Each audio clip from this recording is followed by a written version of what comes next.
प्रिय छात्रों, बहुत सारे छात्रों ने मुझे मैसेज किया कि सर यूपीएससी मैथिली भाषा एवं साहित्य के सिलेबस को ज़रा बताएं कि क्या है सिलेबस इसका।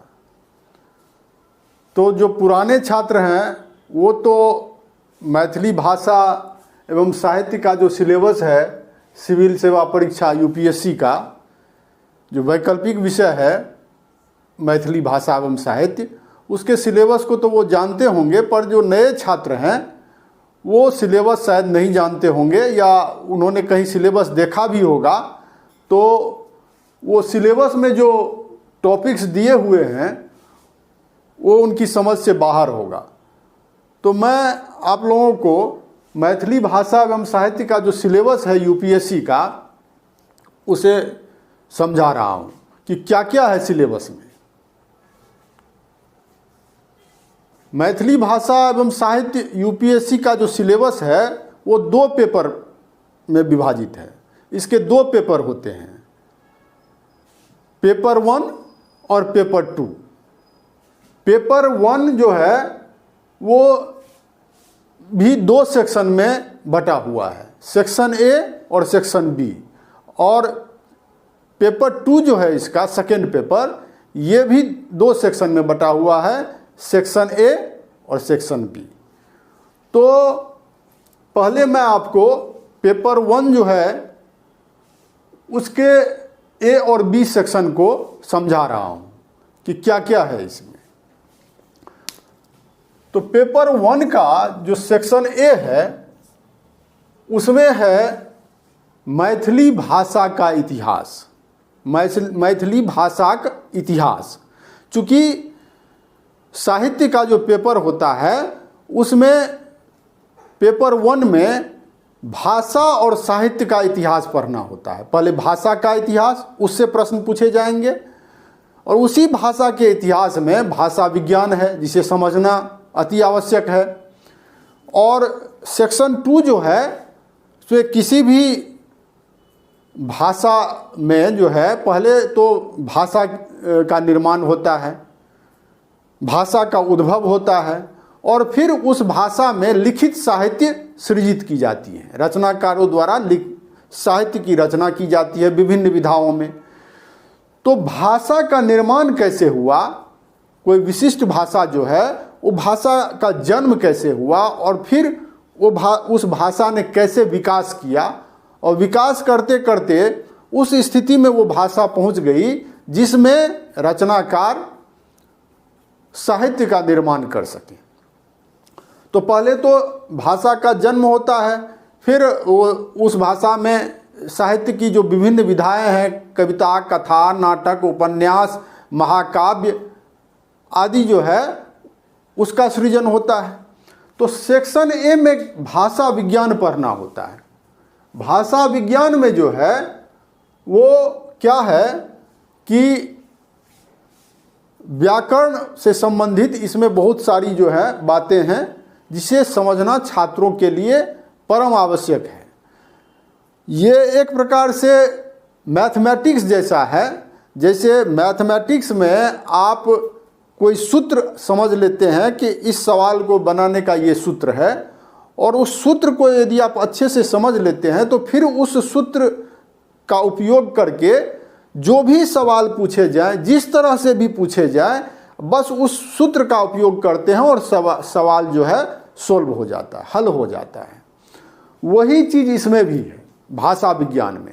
और जिस तरह मैथमेटिक्स में पूरे के पूरे नंबर दिए जाते हैं अगर आप सही प्रश्न को आप सोल्व कर रहे हैं, उसी तरह भाषा विज्ञान में भी अगर आपने सवाल को समझ लिया और आप पहले से उस टॉपिक को पढ़े हुए हैं अच्छे से, तो आप क्वेश्चन को किसी भी तरह से अगर ट्विस्ट किया जाएगा एग्जामिनेशन हॉल में, प्रश्न पत्र में, तो आप उस स्थिति में होंगे कि आप प्रश्न को आसानी से सोल्व कर सकें। तो भाषा विज्ञान को संजीदगी से समझना, जानना और उसको पढ़ना बहुत ही आवश्यक है। और इसमें ज़्यादा कुछ है नहीं, इसमें डरने वाली कोई बात ही नहीं है। भाषा विज्ञान जो है इसमें बहुत सारे छात्र डर जाते हैं, अरे बहुत सारा व्याकरण है इसमें, कैसे होगा। कुछ नहीं है, एक बार आपको समझना है, अच्छे से समझ लेना है। समझने के बाद जो है बस इसमें रटने वाली बात है, आप समझ करके एक बार समझ लीजिए, फिर उसको रट जाइए और फिर इस पर जो भी सवाल आते हैं आप बहुत आसानी से हल कर सकेंगे। तो देखिए, भाषा विज्ञान में पहला टॉपिक जो है वो है भारोपीय भाषा परिवार में मैथिली का स्थान। अब भारोपीय भाषा परिवार, अब सब देखिए इसमें बहुत सारे प्रश्न निकल करके आते हैं।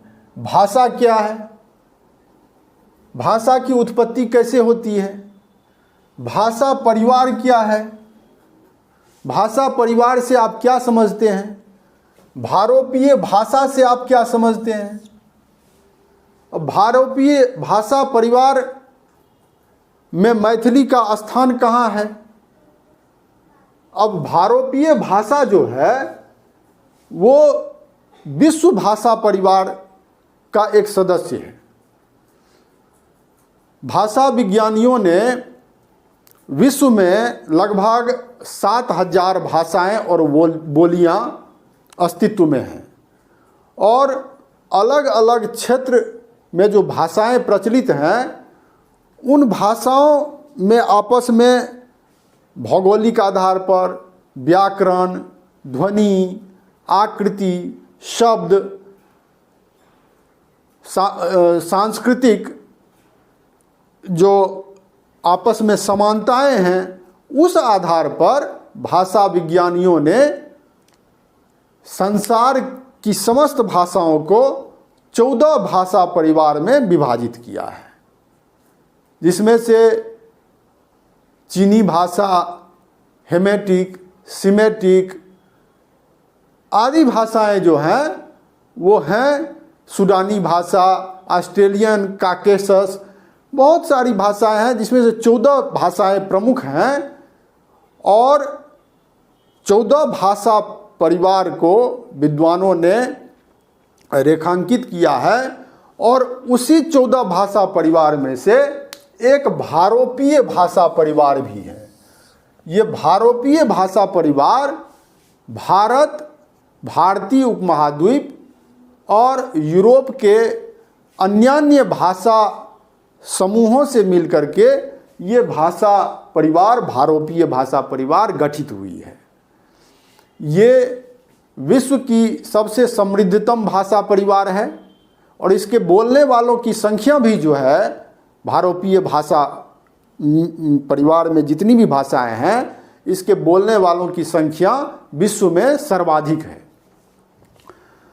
तो ये जो भारोपीय भाषा है इसमें मैथिली का जन्म कैसे होता है, कैसे कैसे भारोपीय भाषाएं आपस में अलग अलग होती हैं और क्या क्या इनमें समानताएं हैं। आपसे ये भी प्रश्न पूछा जा सकता है कि विश्व भाषा परिवार में मैथिली का स्थान निरूपित कीजिए, विश्व भाषा परिवार में मैथिली का स्थान दिखाइए, मैथिली का स्थान दिखाओ। तो आप ये नहीं कह सकते हैं कि ये तो सिलेबस में है भारोपीय भाषा परिवार, तो विश्व भाषा परिवार कैसे पूछ दिया गया। ये भारोपीय भाषा परिवार जो है वो तो विश्व भाषा परिवार का ही एक सदस्य है। तो आपको इसके आंसर में पहले विश्व भाषा परिवार को दिखाना होगा कि कौन कौन सी 14 भाषाएं हैं, फिर उसमें भारोपीय भाषा दिखाना होगा कि वो कहाँ पर है, और फिर भारोपीय भाषा से आपको कैसे कैसे बाइफर्केशन हुआ है वो दिखाते हुए आपको फिर दिखाना होगा कि कहाँ मैथिली अपने पृथक स्थान को मैथिली ने प्रकट कर लिया है। तो ये भारोपीय भाषा परिवार में मैथिली का स्थान जो है ये टॉपिक बहुत ही महत्वपूर्ण है। अगर आप जैसा मैंने कहा कि मैथमेटिक्स की तरह इसमें नंबर दिए जाते हैं, अगर आप इसके स्ट्रक्चर को जो मैंने बनाया है वो बहुत ही आसान है समझने में। जब मैं क्लास में आपको समझाऊंगा, जब छात्रों को समझाता हूं तो बहुत आसानी से छात्र इसको समझ जाते हैं और एक बार समझ गए तो फिर आपको किसी भी एंगल से किसी भी तरह से प्रश्न पूछा जाए इस टॉपिक पर तो आप इसका उत्तर बहुत आसानी से और सटीक उत्तर आप लिख पाएंगे। तो भारोपीय भाषा परिवार में मैथिली का स्थान। दूसरा जो इसका है टॉपिक वो है मैथिली भाषा का उद्भव और विकास। अब ये तो भारोपीय भाषा में मैथिली का स्थान हो गया। अब फिर इसमें जो है क्या है दूसरा टॉपिक मैथिली का उद्भव और विकास। जैसा मैंने पहले भी बताया आपको कि किसी भाषा का पहले जन्म होता है, फिर कालक्रमानुसार वो भाषा विकास करती जाती है। विकास के आयामों को जो है वो उत्तरोत्तर अपने कालक्रम में जो है वो विकास के अस्तित्व को प्रकट करती जाती है, विकसित होती जाती है। और वो भाषा जो है कैसे कैसे विकास उसने किया है कालक्रमानुसार, और भाषा विज्ञानियों ने कैसे उस भाषा को विभिन्न काल के अनुसार उसकी क्या क्या विशेषताएं हैं उसको दिखाया है, वो आपको इसमें समझना होगा। तो मैथिली भाषा का उद्भव अर्थात जन्म कैसे हुआ, और भाषा ने जो है कैसे कैसे संस्कृत से, पहले संस्कृत इसमें दिया हुआ है ब्रैकेट में, संस्कृत, प्राकृत, अवहट्ट और मैथिली। चूँकि जितनी भी भारतीय आर्य भाषाएं हैं सबका जन्म तो संस्कृत से ही हुआ है। तो संस्कृत फिर प्राकृत का कैसे जन्म होता है, संस्कृत से प्राकृत निकली है। चूँकि संस्कृत भाषा जो है वो साहित्य की यही भाषा थी, और इसका जो अभी भारोपीय भाषा का जो है यहीं से आप समझिए कि भारोपीय भाषा का काल 2500 ईसा पूर्व विद्वानों ने माना है। विश्व भाषा परिवार में जो है वो जितनी भाषाएं थी वो 2500 ईसा पूर्व अस्तित्व में थी, और उसी में भारोपीय भाषा है। और भारतीय आर्य भाषा जो है वो 1500 ईसा पूर्व में, चूँकि भारत और ईरानी आर्य भाषा 1800 ईसा पूर्व में जो है वो अस्तित्व में आई, और फिर 1500 ईसा पूर्व में ईरानी आर्य भाषा को छोड़कर भारतीय आर्य भाषा अलग हुई, और उसमें जो है वैदिक संस्कृत का जन्म हुआ। वैदिक संस्कृत से फिर आगे चल कर के 800 ईसा पूर्व में जब पाणिनि द्वारा अष्टाध्यायी व्याकरण की रचना की गई तो उसमें लौकिक संस्कृत का जन्म हुआ।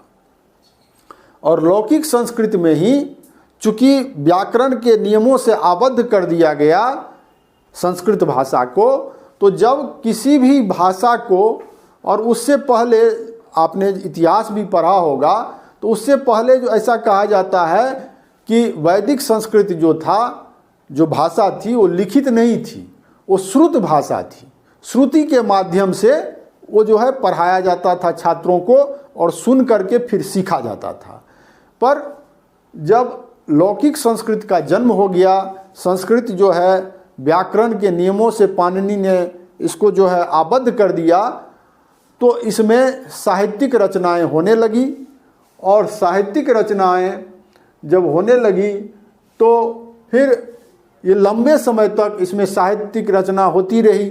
लेकिन किसी भी भाषा के विकास का एक सिद्धांत है कि वो भाषा जो है साहित्यिक रूप में रचनाकारों द्वारा तो लिखी ही जाती है, साहित्य का निर्माण तो किया ही जाता है, पर जन सामान्य में जो है मौखिक भाषा वो चलती रहती है। वो अनवरत रूप से जन सामान्य में मौखिक भाषा प्रचलित रहती है, और जैसे जैसे समय बीतता है उसके स्वरूप में भी परिवर्तन होता जाता है। तो जिस समय लौकिक संस्कृत का जन्म हुआ 800 ईसा पूर्व में, उस समय जो जन सामान्य में प्रचलित भाषा थी वो आगे चल करके 500 ईसा पूर्व में उसमें परिवर्तन हो गया। चूँकि भाषा और बहता नीर, ये भाषा को बहता नीर कहा गया है इसीलिए क्योंकि वो एक समान नहीं रहता है। वो जैसे जैसे समय का विकास होता जाता है भाषा में भी परिवर्तन होता जाता है। तो ये आम बोलचाल में जो भाषा थी अस्तित्व में वो आगे चल करके प्राकृत के रूप में प्रकट हुई। और प्राकृत भाषा भी, इसमें भी जो है आगे चल करके विद्वानों ने, वैयाकरणाचार्यों ने इसमें व्याकरण से इसको प्राकृत भाषा को भी आबद्ध कर दिया। इसमें भी व्याकरण के नियम बना दिए गए। अब जो है प्राकृत में साहित्य की रचनाएं होने लगी। जैसे प्राकृत में जो है इसको भी विद्वानों ने 3 काल में बांटा है। जब भाषा का कालिक विभाजन वाला टॉपिक आएगा तो उसमें मैं बताऊंगा आपको। अभी बस समझिए कि भाषा का जो है कैसे कैसे विकास हुआ और मैथिली भाषा का जन्म कैसे हुआ और फिर उसका विकास, ये समझना है आपको। तो प्राकृत में भी साहित्य की रचनाएं होने लगी और ये इसमें रचनाएं जो हैं चलती रही। फिर ये प्राकृत भाषा भी अपभ्रष्ट हो गई। चूँकि ये भाषा का नियम है कि जन सामान्य में, साहित्यिक भाषा तो अपनी चलती रहती है, जन सामान्य में जो भाषा है वो नए नए शब्दों को जन सामान्य ग्रहण करती है और उसे जो है व्यवहार में लाती है। तो जन सामान्य में एक अलग भाषा का जन्म हो गया मौखिक रूप से, जिसे अपभ्रष्ट भाषा कहा गया और बाद में उसे ही देसी भाषा, देश भाषा, अपभ्रंश आदि नामकरण से उसको नामित किया गया।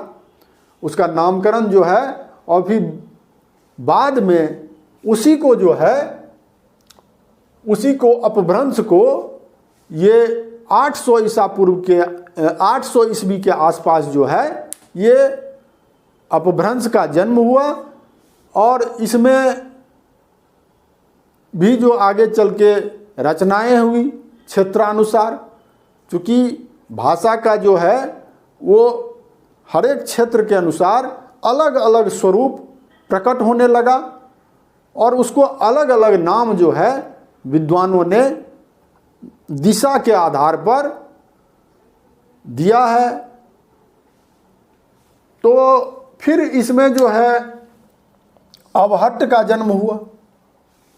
अब चूंकि मैथिली को दिखाना है कि मैथिली का उद्भव और विकास कैसे हुआ है, तो अवहट्ट का जन्म हुआ और इस अवहट्ट में जो है मागधी प्राकृत से, चूंकि प्राच्य कुल के मागधी से जो है ही जन्म हुआ है अवहट्ट का, और उसी अवहट्ट से मैथिली भाषा निकली।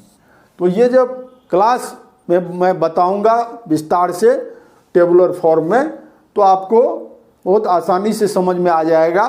अभी सिलेबस समझा रहा हूँ तो आप बस इतना ही समझिए कि अवहट्ट का जन्म हुआ और फिर उसी से मैथिली भाषा जो है वो निकली।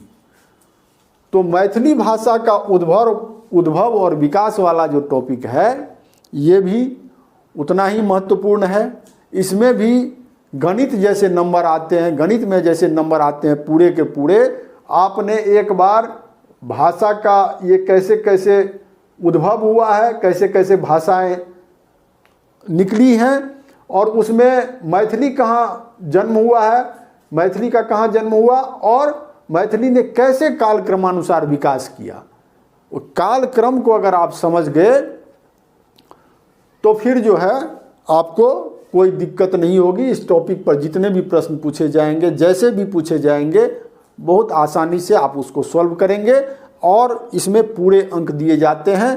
तो अगर प्रथम पत्र में आपने भाषा सेक्शन को सही कर लिया, भाषा सेक्शन पर अगर आपने थोड़ा मेहनत कर लिया तो निश्चित रूप से आपको इसमें भरपूर नंबर आएंगे। और इसका जो है साहित्य सेक्शन, भाषा सेक्शन में तो अधिकतर छात्र जो थोड़ा सा मेहनत करते हैं वो अच्छे नंबर ले आते हैं, पर जब पेपर 2 में आएंगे साहित्य सेक्शन में, तो मेन तो जो है सारा कुछ उसी में है, क्योंकि उसमें लड़कों को अच्छे मार्क्स नहीं आते हैं। और मैं पेपर 2 को ही बहुत अच्छे से पढ़ाता हूँ, मेरा फोकस जो है वो पेपर 2 पर रहता है। क्योंकि मार्क्स अगर ओवरऑल बढ़िया लाना है मैथिली साहित्य में, तो पेपर 2 को फोकस जब ही करेंगे आप, जब करेंगे तभी आपको अच्छे नंबर मैथिली साहित्य में आएंगे। पेपर 1 में आपने मेहनत कर लिया, मैं समझा दूंगा, इसका फॉर्मूला समझा दूंगा, भाषा विज्ञान को समझा दूंगा, आप रट लेंगे, याद कर लेंगे, तो आपको नंबर तो आने ही हैं। इसमें भाषा विज्ञान में आपको नंबर आने ही आने हैं, इसमें कोई जो है दो मत है ही नहीं। पर साहित्य सेक्शन जो है पेपर 2 का, और इसका सेक्शन बी जो है वो भी है, उसमें भी मार्क्स आते हैं, पर भाषा विज्ञान में अच्छे नंबर आते हैं। और उसमें गारंटी रहती है कि अगर आपने पढ़ लिया, थोड़ा मेहनत किया, मैं जो समझाता हूँ उसको आपने फॉलो किया, तो आपको भाषा विज्ञान में पूरे के पूरे नंबर आएंगे। अब देखिए इसमें जो है तीसरा जो इसका टॉपिक है, मैथिली भाषा का कालिक विभाजन, आदिकाल, मध्यकाल और आधुनिक काल। मैथिली भाषा का कालिक विभाजन, कालिक विभाजन का अर्थ हुआ जो काल क्रमानुसार मैथिली भाषा का जो विकास हुआ उसको विद्वानों ने विभिन्न कालों में विभाजित कर दिया है। साहित्य का काल विभाजन भी उस सिलेबस में है, वो अलग टॉपिक है, वो साहित्य का काल विभाजन है। यहाँ भाषा का काल विभाजन है सिलेबस में। तो भाषा का काल विभाजन जो है वो भी पढ़ना अति आवश्यक है और समझना भी अति आवश्यक है।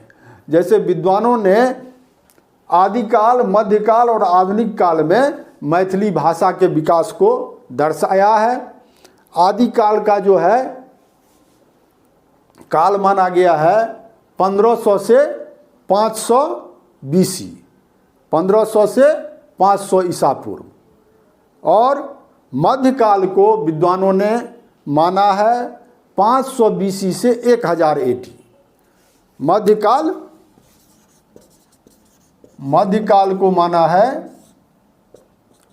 500 BC से 1000 AD, यानी 500 ईसा पूर्व से लेकर के 100 ईस्वी तक मध्यकाल। और आधुनिक काल जो है उसका आरंभ 1000 ईस्वी से अभी तक माना जाता है। ये समस्त भाषाओं का जो है वो काल है। तो इसमें मैथिली का मुख्यतः आगे विद्वानों ने दिखाया है।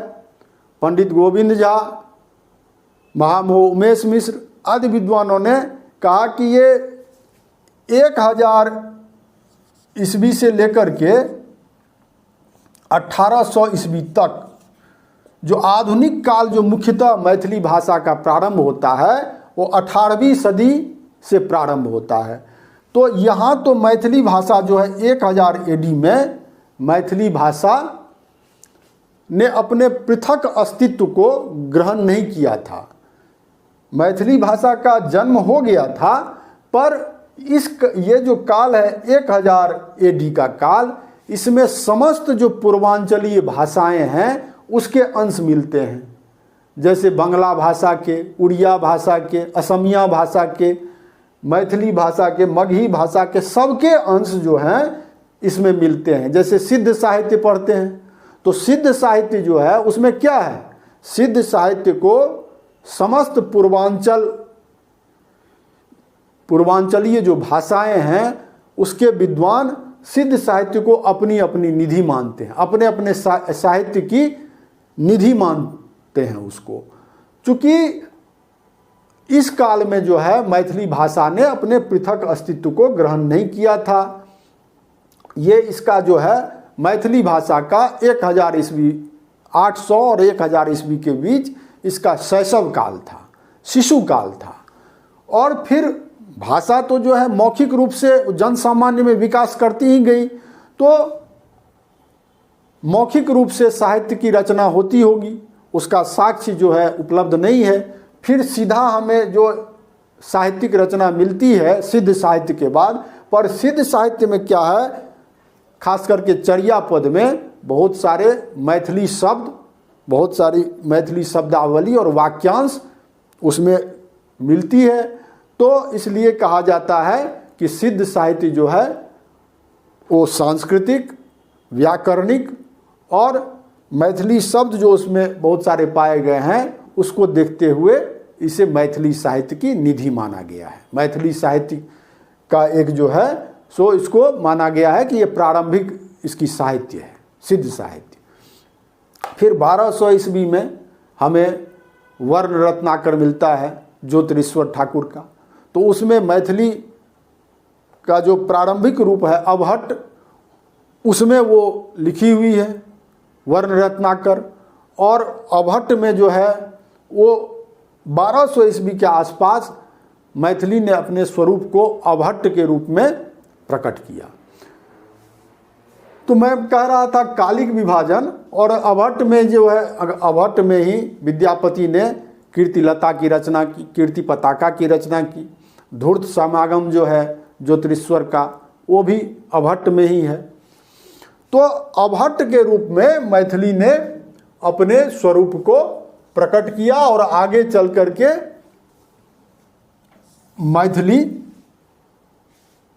भाषा का स्वरूप जो है वो अबहट्ट से भी आगे बढ़ करके अपने अलग स्वरूप में जन सामान्य में प्रचलन में आ गया। और उसको देखते हुए विद्यापति ने अबहट्ट को छोड़ करके तत्कालीन जन सामान्य में प्रचलित मैथिली भाषा को अपनाया और गीतावली की रचना की।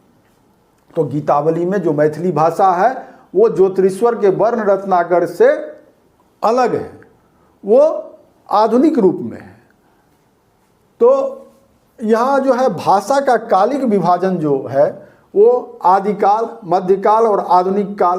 तो आधुनिक काल जो है 1000 ईस्वी से प्रारंभ होता है, और जैसे मैंने बताया कि कैसे जो है मैथिली भाषा अपने स्वरूप में परिवर्तन करती गई।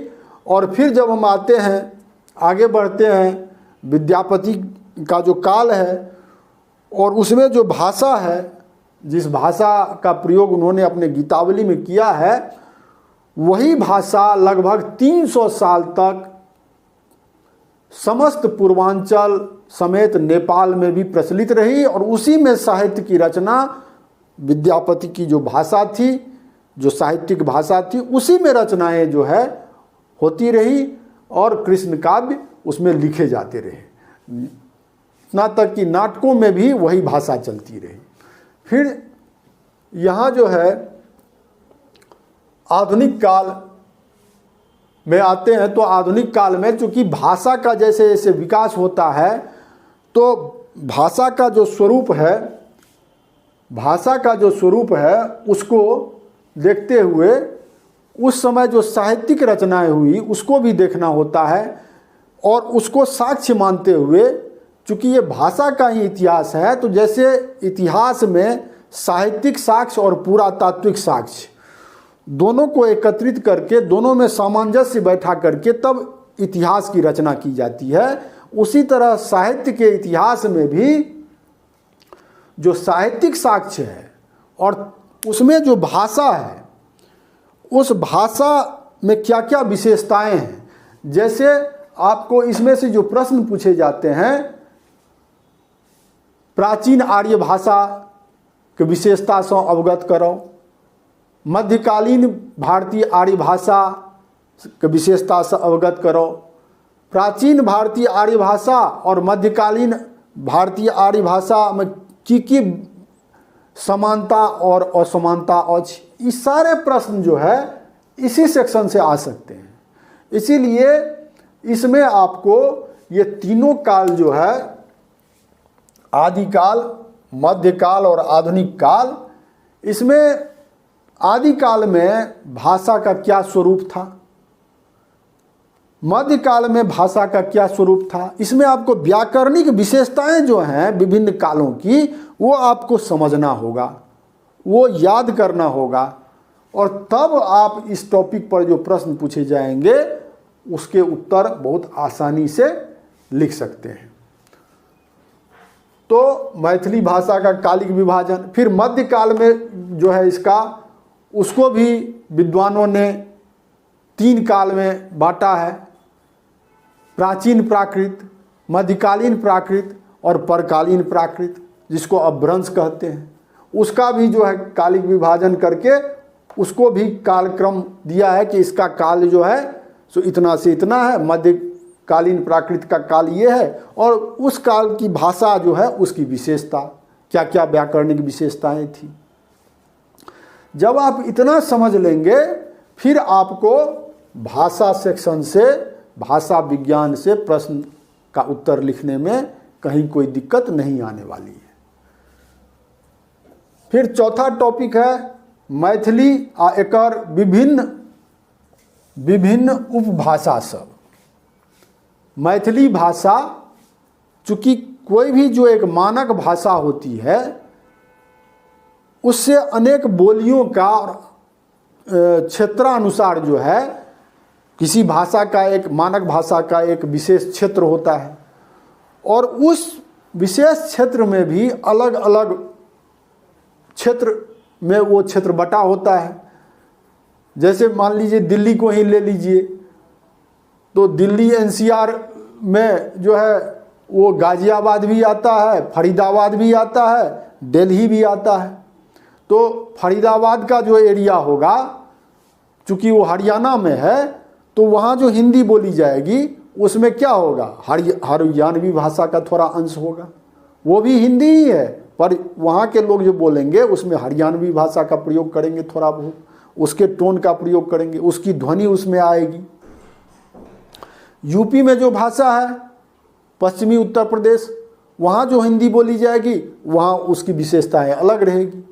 उसी तरह मैथिली भाषा जो है वो एक तो मानक मैथिली है जिसमें साहित्य की रचना होती है, जिसमें मैथिली साहित्य जो है लिखा जाता है विभिन्न विधाओं में, और मिथिला का जो क्षेत्र है उसमें जो अलग अलग भाग है, अलग अलग क्षेत्र के अंतर्गत क्षेत्र, उसमें क्षेत्रानुसार मैथिली भाषा के स्वरूप में परिवर्तन हो जाता है।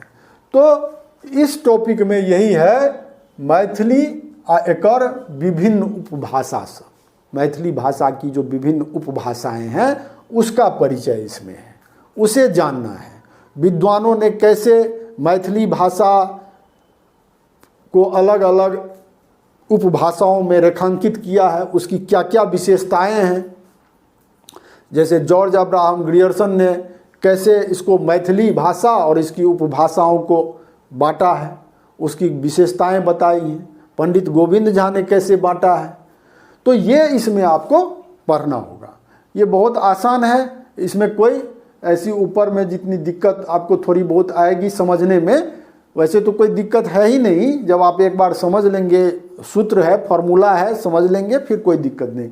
और इसमें जो है ये आसान है, मैथिली और एकर विभिन्न उपभाषा सब 1-2 बार पढ़ने पर आप आसानी से समझ जाएंगे। फिर मैथिली एवं आन पूर्वांचलीय भाषा सबसँ मैथिली के संबंध। मैथिली भाषा और आन पूर्वांचलीय भाषा मतलब और जो पूर्वांचलीय भाषाएं हैं, जैसे मागधी प्राकृत से जो भाषाएं निकली हैं वो सारी ही पूर्वांचलीय भाषाएं हैं। मागधी प्राकृत प्राच्य कुल से जो है मागधी और अर्धमागधी 2 भागों में विभाजित है। तो अर्ध मागधी में भोजपुरी, अवधी और छत्तीसगढ़ी है, और मागधी प्राकृत में जो है मैथिली, बंगला, उड़िया, असमिया, मगही, ये सारी भाषाएं हैं। तो इसमें जो है इस टॉपिक के अंतर्गत मैथिली भाषा, इस टॉपिक के अंतर्गत मैथिली एवं आन पूर्वांचलीय भाषा सबसँ मैथिली का क्या संबंध है। मैथिली का पूर्वांचलीय भाषाओं में 3 भाषाएं दी गई हैं। जैसे महामहोह उमेश मिश्र ने प्राच्यकुल से दिशा के आधार पर भाषाओं को दिखाया है, उत्तर पूर्वी, दक्षिण पूर्वी, पश्चिमी, पूर्वी। और पंडित गोविंद झा ने पूर्वी विभाग और पश्चिमी विभाग में पूर्वांचलीय भाषाओं को विभाजित करके पूर्वी विभाग में जो है वो मगही और मैथिली को रखा है, पश्चिमी विभाग में मगही और मैथिली को रखा है, और पूर्वी विभाग में बंगला, असमिया और उड़िया को रखा है। तो इसमें जो है वही बंगला, असमिया और उड़िया 3 भाषाएं हैं। पंडित गोविंद झा का जो विभाजन है वो भी यही है, पूर्वी विभाग में उन्होंने बंगला, असमिया और उड़िया को रखा है। और इन तीनों भाषाओं का मैथिली भाषा के साथ क्या संबंध है, तो संबंध में जो है वो समानता और असमानता दोनों दिखाना होता है कि जैसे बंगला भाषा के साथ मैथिली भाषा की क्या समानताएं हैं और क्या क्या असमानताएं हैं। तो ये भी बहुत आसान है, आसान टॉपिक है। ये भी 1 बार 2 बार आप चैप्टर को पढ़ेंगे, मैं पढ़ाऊंगा, फिर आपको इसमें कहीं दिक्कत आने वाली नहीं है। अगला टॉपिक है भाषा विज्ञान में तिरहुता लिपि का उद्भव और विकास। तिरहुता लिपि जो मैथिली भाषा की लिपि है उसका उद्भव कैसे हुआ। वैसे तो अब जो है जो भी साहित्य की रचना होती है मैथिली साहित्य में वो देवनागरी लिपि में होती है, पर पहले जो प्रारंभिक रचनाएं थी वो तिरहुता लिपि में, अभी भी कुछ पांडुलिपियाँ जो हैं पांडुलिपियाँ वो तिरहुता लिपि में है। तो तिरहुता लिपि जो मैथिली की प्राचीन लिपि है और इस तिरहुता लिपि का नाम जो है नामकरण हुआ, चूँकि मैथिली भाषा को तिरहुता भाषा कहा जाता था, तिरहुती भाषा।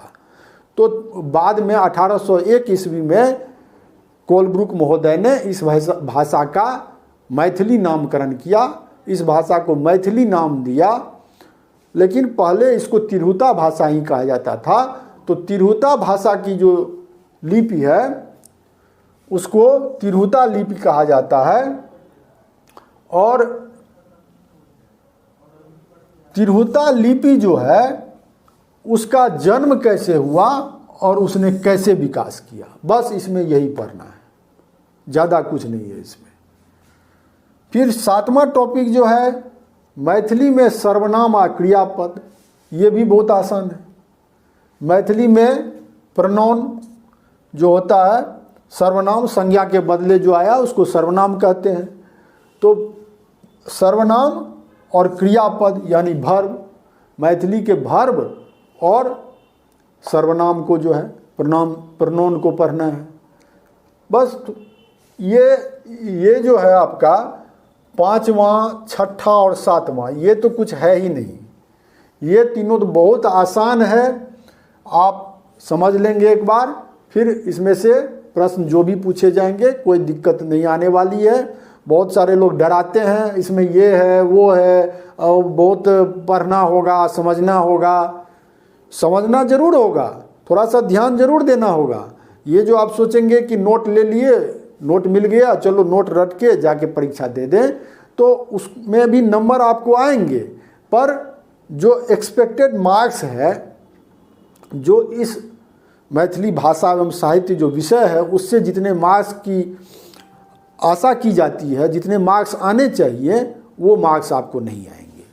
तो उसके लिए आपको ये भाषा विज्ञान को ये 3 टॉपिक जो है, पहला, दूसरा और तीसरा, ये आपको बहुत गहराई से समझना होगा। और इस 3 टॉपिक को आपने समझ लिया तो ये आपका नंबर जो है भाषा विज्ञान में बहुत ऊपर उठा देगा। तो यही 7 टॉपिक हैं सेक्शन ए में। अब जो है इसका सेक्शन बी, उसमें मैथिली साहित्य का इतिहास वो है।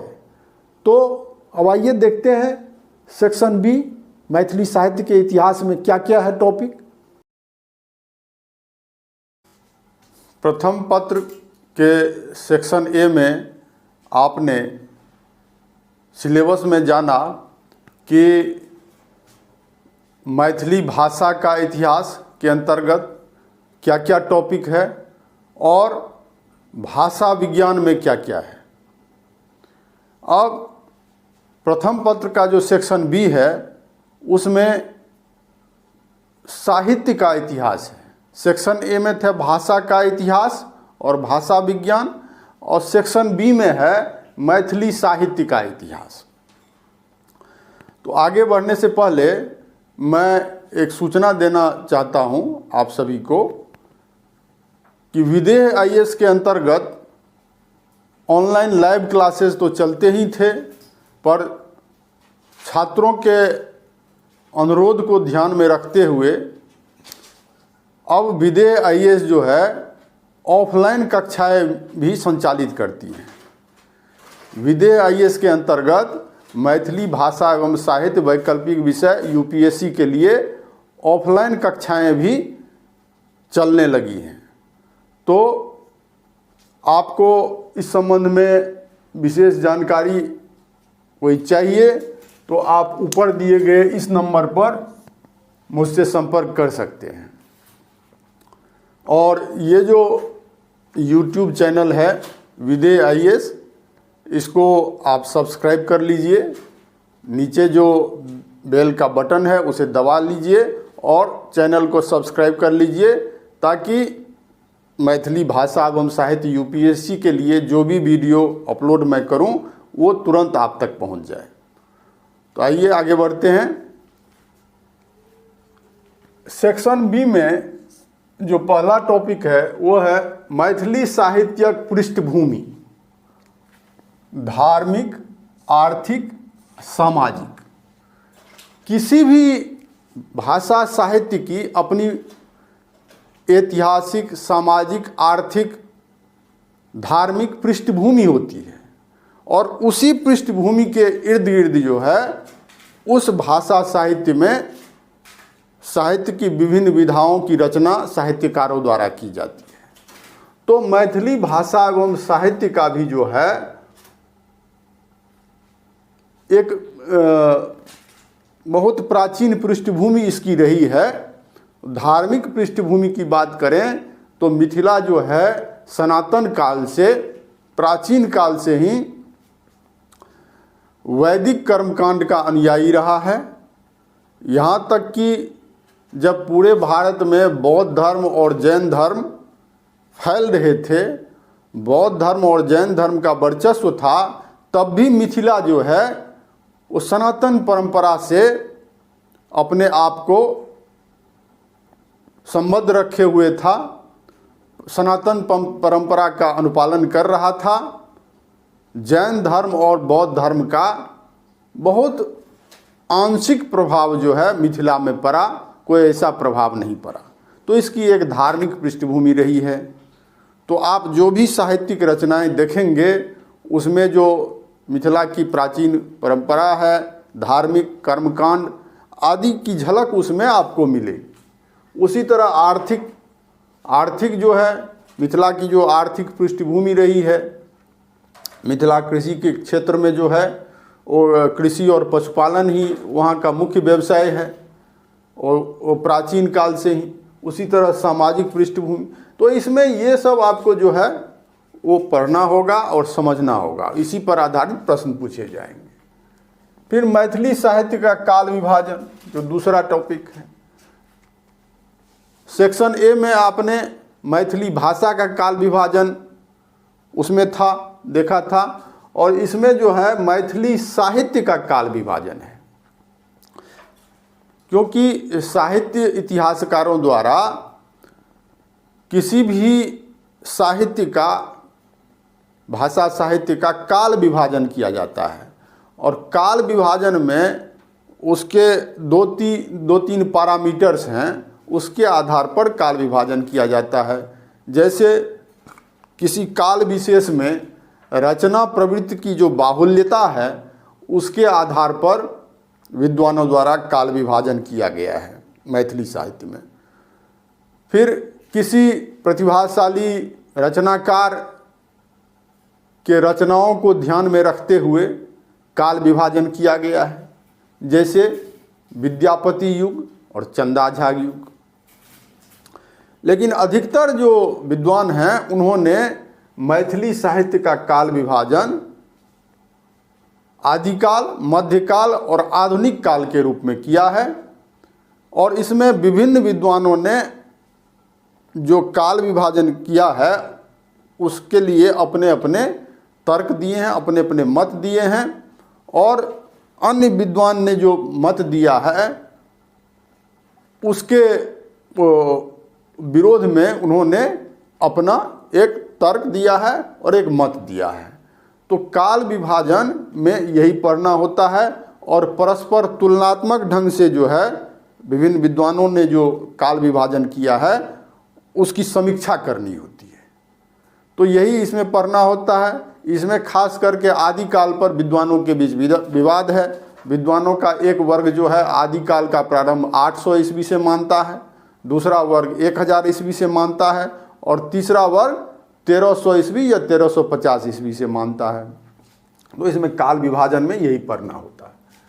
फिर है अगला प्राक विद्यापति साहित्य। प्राक विद्यापति साहित्य, तो इसमें क्या है? प्राक विद्यापति साहित्य से तात्पर्य है विद्यापति से पहले जो मैथिली साहित्य में कुछ छिटफुट रचनाएं हुई हैं। वैसे तो मैथिली साहित्य का जो है माना जाता है विद्यापति से ही, लेकिन उससे पहले भी मैथिली साहित्य में कुछ रचनाएं हुई जिसे प्राक विद्यापति साहित्य कहा जाता है। ये लिखित में भी है और लिखित में भी है। लिखित में जैसे प्राकृत पेंगलम है, फिर आपका प्राकृत पेंगलम, वर्ण रत्नाकर, ये सब सिद्ध साहित्य से प्रारंभ होता है। फिर प्राकृत पेंगलम है जो छंद साहित्य है और वर्ण रत्नाकर है, ये लिखित साहित्य है। उसी तरह अलिखित साहित्य भी है, जैसे मैंने आपको कहा कि श्रुति के माध्यम से लोक साहित्य। तो ये जो है प्राक विद्यापति साहित्य में जो है विद्यापति से पहले जो रचनाएं हुई हैं उसको पढ़ना होता है और उसी पर प्रश्न होते हैं। बहुत आसान है, आप अगर एक बार पढ़ के समझ लेंगे तो फिर कोई दिक्कत आने वाली नहीं है। चौथा है विद्यापति आहुनक परंपरा। विद्यापति और उसके बाद जो है जो रचना परंपरा चली, चूँकि विद्यापति ने लोक भाषा में साहित्य रचना की प्रणाली उन्होंने विकसित की, क्योंकि उस विद्यापति से पहले जो है वो संस्कृत भाषा में ही साहित्यिक रचनाएं होती थी। विद्यापति ऐसे पहले कवि साहित्यकार थे जिन्होंने लोक भाषा को साहित्य में प्रश्रय दिया और लोक भाषा को अपनाकर साहित्यिक रचना की। और उनकी रचना जो है वो राधा कृष्ण के प्रेम पर आधारित जो श्रृंगारिक रचना है वो इतनी प्रसिद्ध हुई पूरे भारतवर्ष में कि विद्यापति के बाद जो है जितने भी साहित्यकार आए, जितने भी कवि आए, उन्होंने विद्यापति की प्रणाली जो थी, उनकी जो शैली थी, भाषा, भाव, सबको अपनाया और उसी तरह से विद्यापति की तरह ही उन्होंने रचनाएं प्रारंभ की। उसका विषय होता था राधा कृष्ण का प्रेम और रस होता था उसमें श्रृंगार रस। और विद्यापति ने जैसे कोमलाकांत पदावली जो संगीतात्मकता थी, उसमें संगीतबद्ध था, जितने भी पद थे बस उसी को अपना करके सारे कवियों ने श्रृंगारिक राधा कृष्ण के प्रेम पर आधारित रचनाएं की। और 300 साल के एक लंबे कालावधि तक ऐसी ही रचनाएं चलती रही। तो उसी को कहा गया है विद्यापति और हुनक परंपरा। ये परंपरा जो है विद्यापति ने जो डाली थी वो 300 साल तक समूचे भारतवर्ष में, खास करके समस्त पूर्वांचल और नेपाल में यही धारा बहती रही। श्रृंगार रस, राधा कृष्ण के प्रेम पर आधारित पदों की रचना। तो इसमें जो है उसी को पढ़ना होता है। और कवियों ने विद्यापति के नाम पर ही जो है उसी तरह से नाम रख करके उमापति, रमापति, नंदीपति, रत्नपानी, हर्षनाथ झा आदि कई सारे कवि हुए। इसमें कई जो है विद्यापति के समकालीन भी हुए हैं और विद्यापति के बाद भी। तो किसी कवि में ऐसा साहस नहीं हुआ कि विद्यापति की रचना प्रणाली को छोड़ करके अपनी मौलिक प्रणाली वो अपनाते।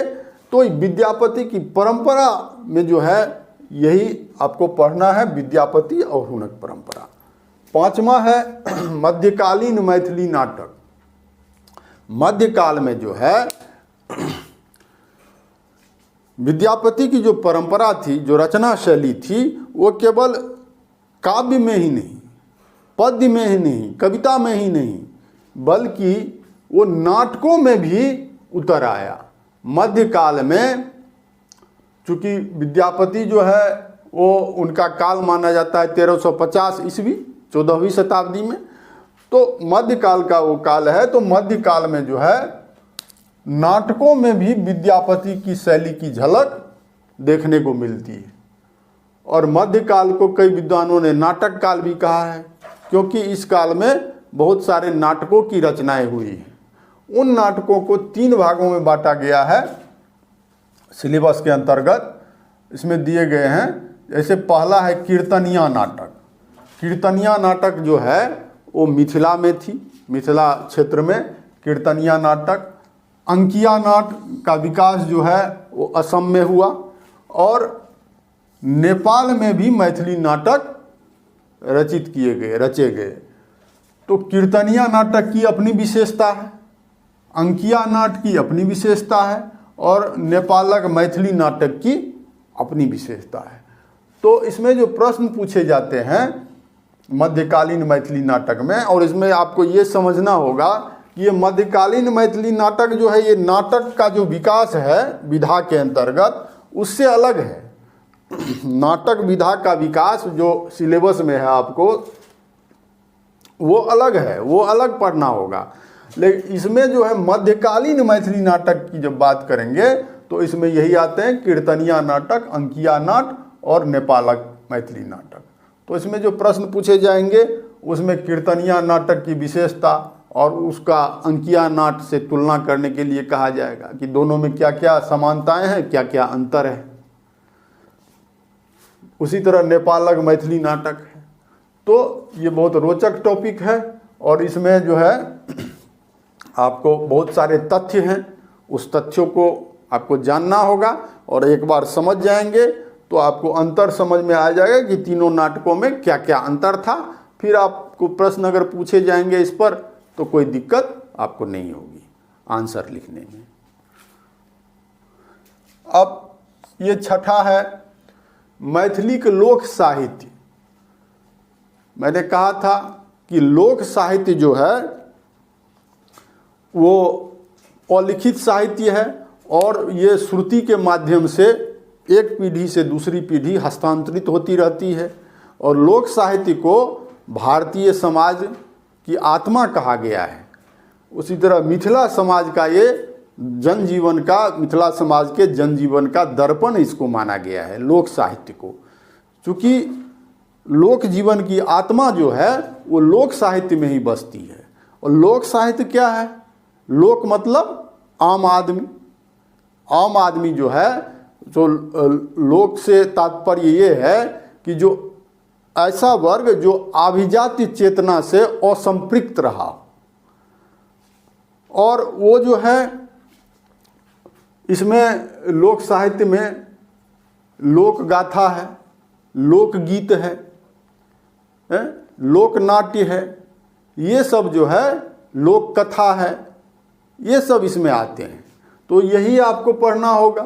तो लोक गाथा में क्या है, हर एक जो सामाजिक वर्ग है उसका अपना अपना जो है एक वीर पुरुष उनका है जिनको वो पूजते हैं, पूजा करते हैं, और उसी वीर पुरुष के जीवन पर आधारित एक लोक गाथा का विकास हुआ है। जैसे सलहेश, छेछन, दुलरा दयाल, वीर लोरिक आदि जो है, दीना भद्री आदि जो वीर पुरुष हैं, उनके जीवन पर आधारित लोक गाथा का विकास हुआ है। और लोक गाथा जो है वो गेयात्मक होता है। तो लोक गाथा पढ़ना है। फिर लोक कथा है। लोक कथा जिसे खिस्सा पिहानी कहते हैं, जो मिथिला में बहुत सारी लोक कथाएँ, दंत कथाएँ जो हैं प्राचीन काल से ही चली आ रही हैं। जैसे मधुश्रावणी की कथा, जितिया व्रत कथा है। तो इस तरह की जो है छठ व्रत का कथा, तो इस तरह की कथाएं जो हैं वो लोक कथा के अंतर्गत आती है। फिर हुआ लोकगीत। लोकगीत में क्या है? लोकगीत में विभिन्न जो सामाजिक संस्कार होते हैं मिथिला में, उसके लिए सभी मौसम के भी अलग अलग गीत हैं। और सामाजिक संस्कार जैसे मुंडनक गीत, उपनयनक गीत, विवाहक गीत, दुरांगमनक गीत, होली के गीत। तो हर पर्व त्योहार का, हर मौसम का अलग अलग लोकगीत है और अधिकतर ये मिथिला की महिलाओं में प्रचलित है। तो वही लोकगीत हुआ। फिर लोकनाट्य है। लोकनाट्य क्या है? लोकनाट्य को दृश्य काव्य कहा गया है। और लोकनाट्य जो है गद्यात्मक और पद्यात्मक दोनों होता है। जैसे जट जटिन, बिहुला का नृत्य आदि जो है सो लोकनाट्य के अंतर्गत आता है। अब सातवां जो है इसमें वो है आधुनिक युग में विभिन्न साहित्यिक विधा सभक विकास। आधुनिक युग जो है मैथिली साहित्य का, उसमें कैसे विभिन्न साहित्यिक विधाओं का विकास हुआ वो इसमें पढ़ना होता है। तो विभिन्न साहित्यिक विधाएं क्या हैं? प्रबंध काव्य, मुक्तक काव्य, उपन्यास, कथा, नाटक, निबंध, समीक्षा, संस्मरण, अनुवाद और मैथिली पत्र पत्रिका, मैथिली मैगजीन और मैथिली न्यूज़पेपर।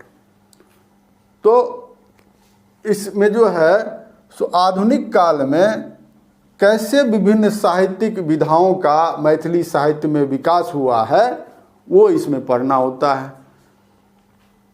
तो ये 7 जो हैं टॉपिक इसमें हैं। प्रथम पत्र के सेक्शन ए में भी 7 टॉपिक थे और सेक्शन बी जो है, जो साहित्य का इतिहास है, इसमें भी 7 टॉपिक ही हैं। बहुत आसान है, बहुत कम समय में तैयारी इसकी हो जाती है। अब द्वितीय पत्र जो है, आइए देखते हैं उसमें क्या क्या है। अब आइए सेकेंड पेपर देखते हैं। सेकेंड पेपर में जो विभिन्न साहित्यिक विधाएं हैं, खास करके गद्य और पद्य, तो गद्य और पद्य पर आधारित विभिन्न किताबें हैं, विभिन्न रचनाएं हैं। उन रचनाओं को पढ़ना होता है। सेकेंड पेपर के सेक्शन ए में, क्योंकि सेकेंड पेपर भी सेक्शन ए और सेक्शन बी में बटा हुआ है, तो सेकेंड पेपर के सेक्शन ए जो है इसका, वो है इसका पद्य खंड। इसमें कविताएं और महाकाव्य हैं। तो इसमें देखिए, ये पहला जो है वो है विद्यापति गीत सती। विद्यापति गीत सती, ये साहित्य अकादमी नई दिल्ली से प्रकाशित है। इसमें विद्यापति के जो श्रृंगारिक पद हैं राधा कृष्ण के प्रेम पर आधारित, वो उन पदों को पढ़ना होता है। और इसमें जितनी भी किताबें हैं, सबसे प्रश्न पूछे जाते हैं और स्वप्रसंग व्याख्या भी पूछे जाते हैं। तो आपको एक बार मोटा मोटी जो सिलेबस में दिया गया है, और इसमें क्या है, बहुत सारे बुक्स जो हैं उसमें पूरी किताब को नहीं पढ़ना है, उसमें सेलेक्टिव दे दिया गया है कि इतना से इतना तक ही पढ़ना है, उससे ज़्यादा नहीं पढ़ना है। और जो दिया गया है बस उसी से प्रश्न पूछा जाएगा और स्वप्रसंग व्याख्या भी उसी से रहेंगे। तो जैसे विद्यापति गीत सती में गीत संख्या 1 से लेकर के 50 तक, गीत संख्या 1 से लेकर के 50 तक ही पढ़ना है, उससे आगे नहीं पढ़ना है।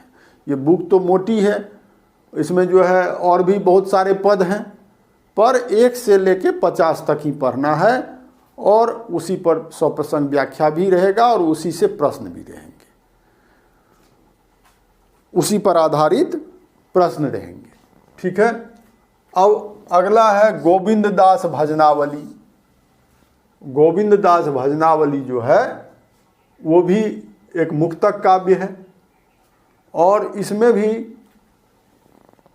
जो है गीत संख्या 1 से लेके 25 तक ही पढ़ना है और ये साहित्य अकादमी पटना से प्रकाशित है। गोविंद दास भजनावली गीत संख्या 1 से 25 तक ही पढ़ना है, इसमें भी 100% व्याख्या और प्रश्न इससे रहेंगे। कृष्णजन मनबोध की लिखित रचना है और ये एक कथा काव्य है, बहुत पतली सी किताब है और 100% व्याख्या और प्रश्न इससे रहेंगे। चौथा है मिथिला भाषा रामायण। चंदा झा की ये रचना है मिथिला भाषा रामायण। चूँकि रामायण जो है जैसे रामचरितमानस है, वाल्मीकि रामायण है, वो अलग अलग कांडों पर आधारित है, अलग अलग कांड है, अयोध्या कांड, लंका कांड, बाल कांड, सुंदर कांड, उसी तरह इसमें अलग अलग कांड हैं। तो इसमें से केवल सुंदर कांड पढ़ना है। सुंदर कांड में हनुमान जी जब सीता माता की खोज में लंका में जाते हैं, सीता माता की खोज करते हैं और उसमें जो उनकी वीरता का वर्णन है वही सुंदर कांड में है, तो केवल सुंदर कांड पढ़ना है। तो वो जब मैं क्लास लूँगा तो जितने भी इसमें बुक्स हैं उसको बहुत विस्तार से पढ़ाता हूँ, बहुत आपको समझने में आसानी होगी। और फिर मेरा तो फोकस जो है, मैंने पहले भी कहा कि सेकेंड पेपर पर मेरा विशेष फोकस रहता है, क्योंकि फर्स्ट पेपर में भाषा का इतिहास और साहित्य का इतिहास है, भाषा विज्ञान है, उसमें तो लड़के नंबर ले आते हैं, क्योंकि उसमें एक बार समझना होता है और आप समझ गए फिर उसमें याद करने की बात रहती है। आपने याद कर लिया, प्रश्न आएंगे, केवल याद करके जाएंगे, नोट रट के जाएंगे तो आपको नंबर नहीं आने वाला। फिर प्रश्न अगर घुमा के पूछा गया, ट्विस्ट करके पूछा गया, क्योंकि एग्जामिनेशन सेटर जो हैं वो इस बात का ध्यान रखते हैं कि आप सिविल सेवा के छात्र हैं, तो सिविल सेवा के अभ्यर्थी से क्या अपेक्षा की जाती है। तो उसमें सिविल सेवा के अभ्यर्थी में एक जो है विश्लेषणात्मक गुण होगा, किसी भी वस्तु के मूल्यांकन करने की क्षमता उसमें होगी। तो इस तथ्य को ध्यान में रखते हुए समीक्षात्मक क्षमता होगी, किसमें क्या गुण है, दोष है, संतुलन अपनाते हुए उसका एक निष्कर्ष निकालने की क्षमता उसमें होगी। तो इसीलिए इसी तरह से प्रश्न इसमें पूछे जाते हैं। प्रथम पत्र तो आप याद करके जाएंगे और केवल याद करके जाएंगे तो नहीं होगा, आपको समझना होगा, खास करके भाषा विज्ञान। जब तक ये समझेंगे नहीं, वहाँ क्वेश्चन को घुमाया जाएगा तो फंस जाएंगे आप। फिर आप आंसर सटीक नहीं लिख पाएंगे, जो आप रट के गए हैं बस उसी को लिख देंगे तो उसमें आपको नंबर नहीं आएगा ठीक। और बहुत सारे प्रश्न ऐसे पूछे जाएंगे आपको समझ में ही नहीं आएगा कि ये क्या पूछा गया, मैंने तो कुछ और पढ़ा था, मैं तो रट के कुछ और आया हूँ और यहाँ तो कुछ और पूछ दिया गया है। तो इसीलिए भाषा विज्ञान को मैंने पहले भी कहा समझना, और मैं बहुत अच्छे से समझाता हूँ, उसका फॉर्मूला है, स्ट्रक्चर है, समझ जाएंगे फिर कोई दिक्कत नहीं होगी। और सेकेंड पेपर में क्या है, मैं इसीलिए इस पर ज़्यादा ध्यान देता हूँ कि सेकेंड पेपर में जो प्रश्न पूछे जाते हैं उसकी तैयारी लड़के अच्छे से करते नहीं हैं, इसलिए सेकेंड पेपर में नंबर नहीं आता है। तो सेकेंड पेपर पर मेरा इसीलिए फोकस रहता है कि इसकी तैयारी मैं इस तरह से करवाता हूँ कि इसमें भी लड़कों को अच्छे अंक आते हैं, अच्छे अंक इसमें आएंगे। और सेकेंड पेपर में अगर बढ़िया मार्क्स आपने आपने बढ़िया मार्क्स आप ले आए तो फिर ओवरऑल मार्क्स जो है आपका बहुत बढ़ जाएगा, आप रैंकिंग में आ जाएंगे, आईएएस आईपीएस बनने का जो आपका ख्वाब है वो पूरा हो सकेगा। चूँकि वैकल्पिक विषय जो है वो निर्धारक होता है, जीएस तो आप अपनी तैयारी करेंगे ही, पर वैकल्पिक विषय में आपने एक अच्छा मार्क्स आप ले आए तो फिर ये आपका जो है आपकी सफलता को सुनिश्चित कर देता है। तो सेकेंड पेपर मैं विशेष ध्यान रखते हुए इस तथ्य को मैं इसी तरह से पढ़ाता हूँ। आपने देखा होगा कि पहले भी जो है जो मेरे छात्र बीपीएससी में भी जिन्होंने सफलता हासिल की, सेकेंड पेपर की तैयारी जो है मैंने उनको बहुत अच्छे से करवाया और सेकेंड पेपर में उन्होंने बढ़िया मार्क्स लाया, फर्स्ट पेपर में तो मार्क्स लाया ही। अब देखिए इसमें क्या है, रामेश्वर चरित मिथिला रामायण ये लाल दास की रचना है और इसमें जो है जैसे इसमें मिथिला भाषा रामायण चंदा झा की रचना जो है इसमें केवल सुंदरकांड पढ़ना है, उसी तरह रामेश्वर चरित मिथिला रामायण में केवल बाल कांड पढ़ना है, बाल कांड पढ़ना है। इसी से प्रश्न आएंगे, स्वप्रसंग व्याख्या भी बाल कांड से ही रहेगी। छठा है कीचक वध।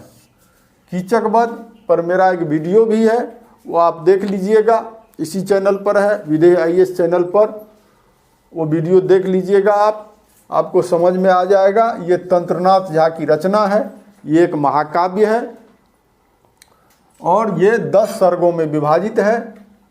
इससे प्रश्न रहेंगे और स्वप्रसंग व्याख्या भी रहेगी।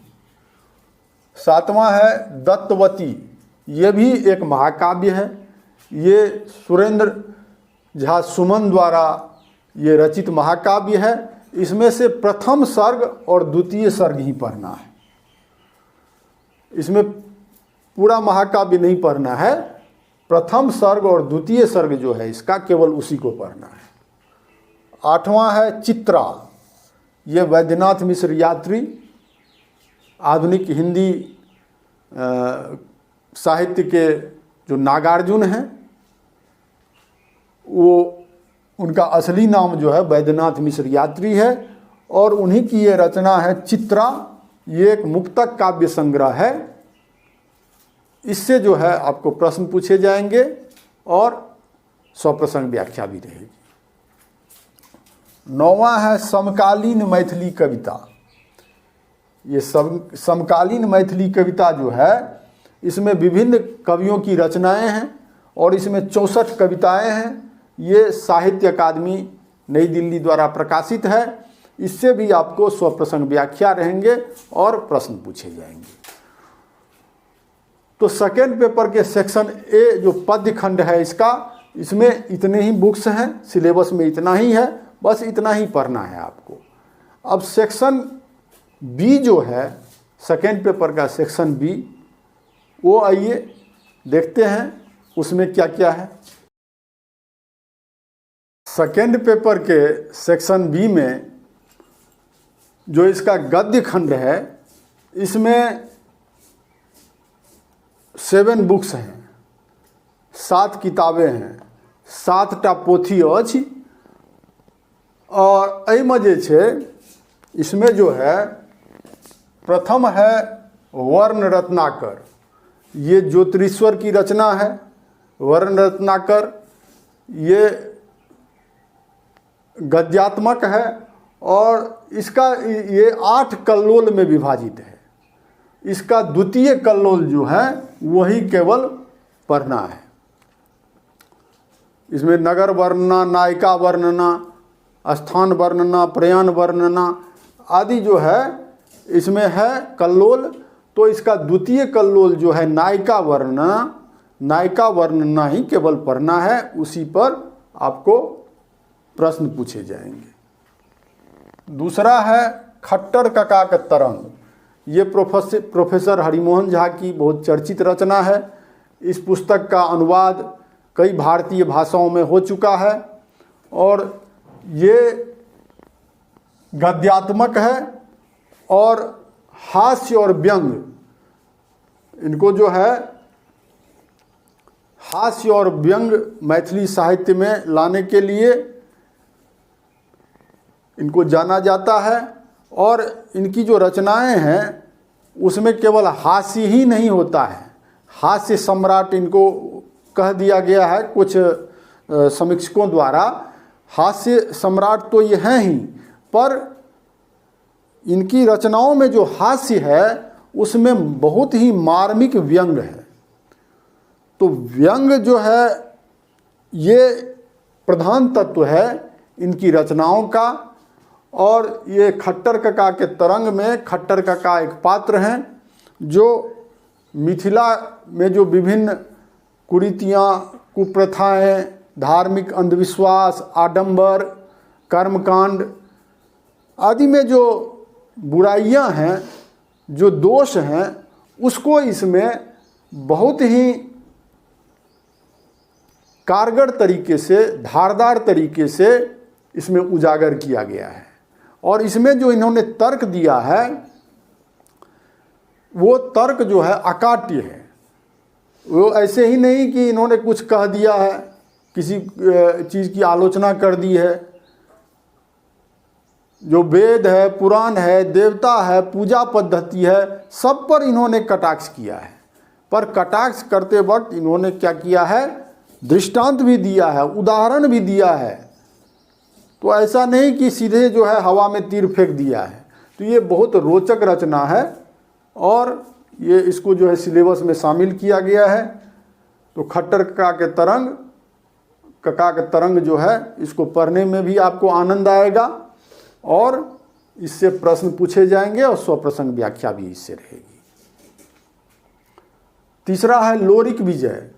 ये ब्रजकिशोर वर्मा मणिपद्म की रचना है। इनकी रचना की विशेषता है कि ये जन सामान्य जो है, जो सामाजिक अभिजात्य वर्ग है, उसके इतर जो सामान्य वर्ग है उसके जनजीवन को, उसकी जीवन शैली को, उसके सुख दुख हर्ष विषाद को इन्होंने अपनी रचनाओं में अपनाया है और उसी को विषय बनाया है। तो लोरिक विजय एक उपन्यास है, बहुत सुंदर उपन्यास है, बड़ मनलग्गू उपन्यास अछि, पढ़े में बहुत मन लागत। और इस उपन्यास को जो है इस सिलेबस में रखा गया है। इस पर स्वप्रसंग व्याख्या रहेगी और प्रश्न भी पूछे जाएंगे। चौथा है पृथ्वी पुत्र। ये भी एक उपन्यास है, ये ललित की उपन्यास है। और इसमें भी जो मैथिली उपन्यास में एक परंपरा सी बन गई थी कि एक खास सामाजिक वर्ग की वैवाहिक समस्या, स्त्री समस्या आदि को ही उपन्यास में दर्शाया जाता था। इसके अलावा कोई विषय लिया ही नहीं जाता था। समाज में अन्य वर्ग भी रहते हैं, उनकी भी अपना जीवन है, उनकी भी समस्याएं हैं, उसको उपन्यास में नहीं रखा जाता था। यहाँ तक कि लघु कथाओं में भी यही सब चलता रहा। एक खास सामाजिक वर्ग, उसकी सामाजिक समस्या, उसकी वैवाहिक समस्या, बस इसी को साहित्यकार अपनाते रहे। ललित ऐसे उपन्यासकार हुए जिन्होंने इस लीक पर चलना स्वीकार नहीं किया और उन्होंने जन सामान्य, जो समाज के हाशिए पर पड़ा वर्ग है, जो उपेक्षित वर्ग है, उसके दुख दर्द, उसकी समस्या को केंद्र में रखते हुए उपन्यास लिखा पृथ्वी पुत्र। इसमें जो है मूलतः ये है कि जब भारत सरकार द्वारा आज़ादी के बाद जमींदारी उन्मूलन कानून पारित किया गया तो भूमिहीनों को ज़मीन दी गई सरकार के द्वारा। जिनके पास बहुत ज़मीनें थी उनसे ज़मीन ली करके भूमिहीनों को ज़मीन दिया गया। और इसी परिप्रेक्ष्य में ये उपन्यास है कि भूमिहीन जो दबे कुचलों का शोषण करते हैं, ज़मीन जब दे दिया गया तो उसके बाद भी उस भूमि को हड़पना चाहते हैं। और इसमें ये तथ्य दिखाया गया है कि भूमि उसी की है जो उस भूमि पर मेहनत करता है। भूमिपति की भूमि नहीं है, भूमि उसी की है जो उस पर पसीना बहाता है, उसमें हल चलाता है, बीज बोता है और फसल उपजाता है। तो असल में पृथ्वी पुत्र जो है, पृथ्वी का पुत्र, धरती माता का पुत्र वही है जो धरती की सेवा करता है। तो पृथ्वी पुत्र उपन्यास बहुत सुंदर उपन्यास है और ऐसे उपन्यास मैथिली साहित्य में बहुत ही अपवाद के रूप में कहा जाएगा इसको। और ललित बहुत कम समय में स्वर्गवासी हो गए, लेकिन इन्होंने जो अपनी रचनाएं की हैं वो आज भी मैथिली साहित्य में मील का पत्थर है।